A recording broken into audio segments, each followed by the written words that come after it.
নবম শ্রেণীর সকল ছাত্রছাত্রীদের প্রোগ্রেস টিউটোরিয়াল ইউটিউব চ্যানেল এবং ফেসবুক পেজে স্বাগত।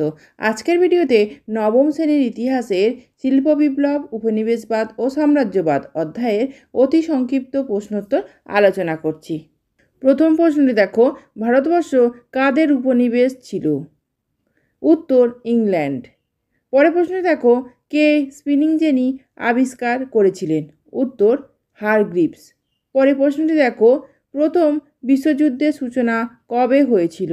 উত্তর 1914 খ্রিস্টাব্দে। পরের প্রশ্নটি দেখো, সুয়েজ খাল কবে চালু হয়েছিল? উত্তর 1869 সালে। পরের প্রশ্ন দেখো, দাস ক্যাপিটাল গ্রন্থটি কার রচনা? উত্তর কার্ল মার্কস। পরের প্রশ্নটি দেখো, ইংল্যান্ডের একটি গুরুত্বপূর্ণ শিল্প শহরের নাম লেখো। উত্তর হ্যাম্পশায়ার।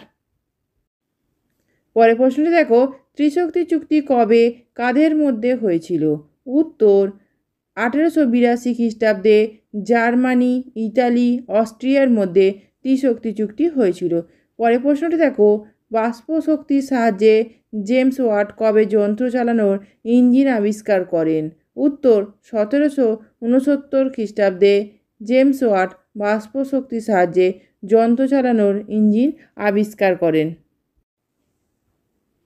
আজকের ভিডিও এই পর্যন্ত। ভিডিওটি ভালো লাগলে অবশ্যই লাইক, শেয়ার এবং সাবস্ক্রাইব করো। ধন্যবাদ।